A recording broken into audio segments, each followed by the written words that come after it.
Good morning বন্ধুরা। তো আজ কিন্তু আমরা বেরিয়ে যাচ্ছি পেহেলগাঁও। তো দেখো আমার ছেলে, বড় ছেলে রেডি, তোমাদের দাদাভাই নিচে চলে গেছে। আর আজ কিন্তু তোমার শুক্রবার, আর এখন বাজে হচ্ছে সকাল 8টা।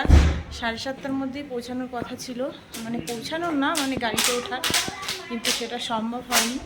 তো শীতকাল, বুঝতেই পারছো, এখানে শীতকাল, তো ঠান্ডায় আর কেউ উঠতে পারিনি। তো 7:30টার মধ্যে রেডি হতে পারিনি, তো 8টার মধ্যে রেডি হয়ে গেছে। তো চলো, তারপরে আবার তোমাদের সঙ্গে দেখা হচ্ছে।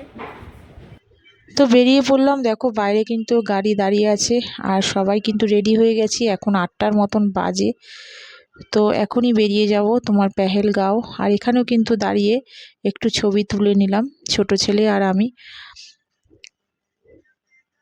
তারপরে কিন্তু গাড়িতে উঠে গেলাম। দেখো এখানে সব মেয়েরা আর তাদের সব আমাদের যে ছেলেরা রয়েছে তারা সব একসাথে উঠেছি। আর ছোট গাড়িটাই রয়েছে তোমাদের দাদাভাই আর তাদের সব বন্ধু বান্ধবরা। দুটো গাড়ি করা হয়েছিল, একটা বড় গাড়ি আর একটা হচ্ছে ছোট গাড়ি। আর দেখো যেতে যেতে কিন্তু বাইরের একটু ভিউ তোমাদের সঙ্গে শেয়ার করলাম। আর সত্যি বলতে তোমরা তো জানো, তোমার যারা যারা এসছো জম্মু কাশ্মীরে তারা তো জানো কাশ্মীর কত সুন্দর একটা জায়গা। আর সত্যি বলতে পাহাড় যে এত সুন্দর, আমার সত্যি এখন পাহাড় ভীষণ ভালো লাগে। তো 2 বছর আগেও তোমার দার্জিলিং, সিকিম এসব জায়গায় ঘুরেছি। আগে জানো তো পাহাড় ঠাড় খুব বেশি আসতাম না, পুরী দীঘাতেই বেশি সমুদ্রে যেতাম। তো একবার পাহাড়ে ঘুরে এখন যেন শুধু পাহাড়েই আসতে ইচ্ছা করে। আর একটু দেখো গাড়ি দাঁড়িয়েছিল, কিছুটা যাওয়ার পরে একটু তোমার সকালে টিফিনটা খাওয়া হয়ে গেল। একটু চাউমিন করেছিল হালকার মধ্যে, তো সেটা খেয়ে নিলাম। আর এখানে দাঁড়িয়েও কিন্তু বেশ ভালো তোমার ভিউগুলি দেখলাম, একটু দাঁড়িয়ে কিন্তু সেলফি তুলে নিলাম। তারপরে আবার বেরিয়ে পড়লাম উদ্দেশ্যে, পেহেলগাঁওর উদ্দেশ্যে। আর যেতে যেতে কিন্তু আবার সেই একটু তোমাদের সঙ্গে ভিউগুলি দেখো শেয়ার করছি, মানে দেখে যেন মানে চোখ জুড়িয়ে যাচ্ছে। আর সত্যি বলতে তোমাদের তো জানিয়েছি যে কাশ্মীর আমার একটা স্বপ্নের জায়গা। আর দেখো পেহেলগাঁওয়ের একদম কাছাকাছি চলে এসেছি, এটা হচ্ছে মিনি সুইজারল্যান্ড।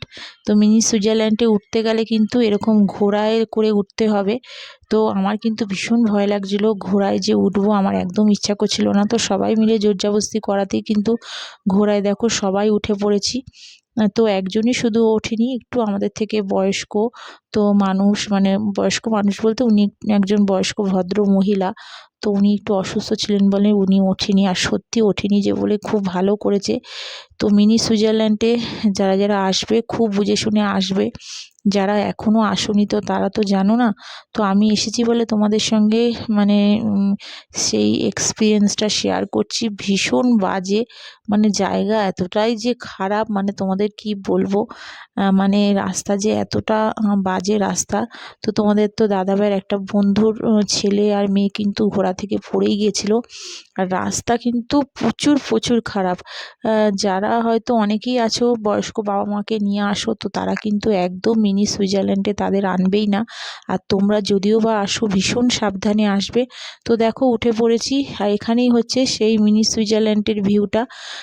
দেখতে কিন্তু ভীষণই ভালো, কিন্তু ভালো হলেও রাস্তা কিন্তু প্রচুর খারাপ। আমি মনে করি যে আমি এরপরেও যদি কোনো সময় কাশ্মীর আসি, আমি তো মিনি সুইজারল্যান্ডে আর কোনোদিনও আসবো না, কারণ এত বাজে রাস্তা, ভীষণ ভয়ানক রাস্তা। তো সেই কারণেই তোমাদের সঙ্গে একটু শেয়ার করে নিলাম।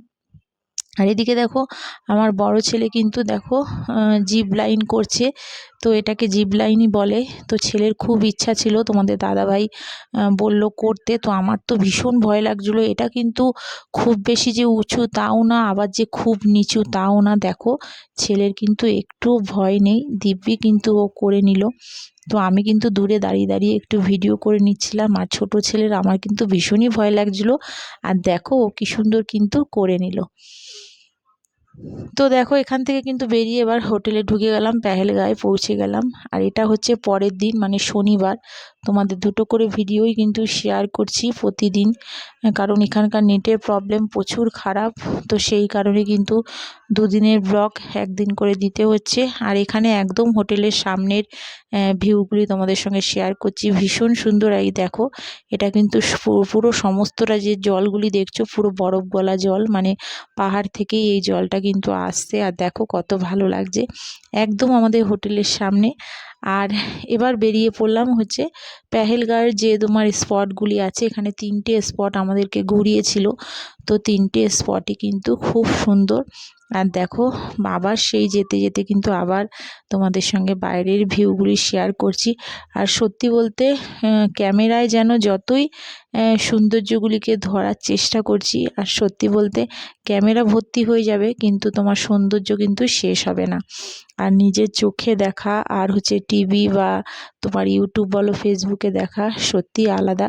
এটা একদম নিজের চোখে দেখছি আর এত ভালো লাগছে তোমাদের কি বলবো। তো সত্যি কাশ্মীর কিন্তু একটা মানে ভূস্বর্গই বলতে লাগে। তো যারা এখনো আসোনি, আসলে পরে তোমরাও বুঝতে পারবে, খুব সুন্দর একটা জায়গা।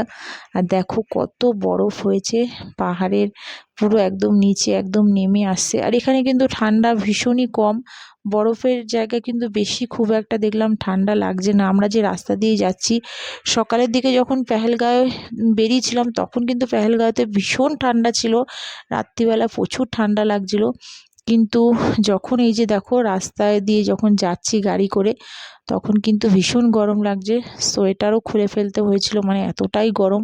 আর এত রোদের তাপ, প্রচুর রোদের তাপ ছিল। তো রাস্তা দিয়ে যেতে যেতেই কিন্তু দেখো ভিউগুলি তোমাদের সঙ্গে শেয়ার করছি। দেখো কতটা বরফ, একদম তোমার পুরো কতটা জায়গা জুড়ে জুড়ে বরফ। আর চলে এলাম বেতাব ভ্যালি। বেতাব ভ্যালি জায়গাটা তোমার ওপর দিয়ে, গাড়ির ওপর দিয়ে যতটা সুন্দর লাগছিল, তো যখন নিচে নেমেছিলাম ততটা যে খুব একটা যে ভালো লেগেছে তা না, কিন্তু ভেতরটাও খারাপ না, কিন্তু ওপর দিয়ে, গাড়ির ওপর দিয়ে বেশি সৌন্দর্য লাগছিল। আর এখানে ঢুকতে গেলে কিন্তু 100 টাকা করে টিকিট লাগে। তো আমাদের 4 জনের কিন্তু 400 টাকার মতন লেগেছে। আর আদার্স যারা এসে তাদের তো তারা টিকিট কেটেই নিয়েছে। তো দেখো ঢুকে পড়লাম। এই জায়গাটাও কিন্তু ভীষণ সুন্দর জায়গা। আর এতক্ষণে যেসব বন্ধুরা আমার ব্লগটা ধৈর্য ধরে দেখছো, তো প্লিজ তোমাদের বলছি, যারা এখনও আমার চ্যানেলে সাবস্ক্রাইব করোনি, তো যদি তোমার ভিডিওটা ভালো লেগে থাকে তো প্লিজ একটা আমার চ্যানেলে সাবস্ক্রাইব করে আমার পাশে থেকো। আর যারা করে রেখেছো তাদের অসংখ্য ধন্যবাদ আর অনেক অনেক ভালোবাসা। আর তোমরা তো বুঝতেই পারছো বাইরে আসলে কিন্তু নেটের প্রচুর প্রবলেম হয়, তো সেই কারণে আমি কিন্তু ভিডিও কারোরই ঠিক মতন দেখতে পাচ্ছি না। তো তোমরা কিন্তু প্লিজ আমার পাশে থেকো, আমার সাথে থেকো। আমি কিন্তু ঠিক বাড়ি গিয়ে আবার তোমাদের ভিডিও কন্টিনিউ দেখব। তোমরা কিন্তু জানো আমি কিন্তু তোমাদের পাশে সব সময়ের জন্য আছি আর সব সময়ের জন্য থাকবো। তো আমি মনে করি তোমরাও কিন্তু সেটাই করবে। তো এদিকে দেখো একটু বেতাব ভ্যালিতে ঢুকে কিন্তু কিছু ছবি তুলে নিলাম। আর এই দেখো এখানেও কিন্তু সেই দেখো কত সুন্দর, তোমার দেখো জলগুলি একদম পুরো কাচের মতন পরিষ্কার। তো এখানে দাঁড়িয়ে সেলফি তুলবো না সেটা কি কখনো হয়? তো দাঁড়িয়ে দাঁড়িয়ে কিন্তু সেলফিগুলিও কিন্তু তুলে নিলাম। তো চলো বন্ধুরা, আজকের মতন কিন্তু এইটুখানি। আবার দেখা হচ্ছে হয়তো আগামীকাল। তো আজকের মতন এখানেই শেষ করছি। আর ভিডিওগুলি তোমার ভীষণ অসুবিধা হচ্ছে এখানে নেটের প্রবলেমের জন্যে। ধরো আজকে ছাড়ছি, সেই ভিডিও হয়তো কালকে তোমরা দেখতে পাচ্ছ, তো নেটের জন্যেই কিন্তু এরকম হচ্ছে। তো প্লিজ তার জন্য তোমাদের কাছে সরি চেয়ে নিচ্ছি। তো চলো আজকের মতন সবাইকে টাটা।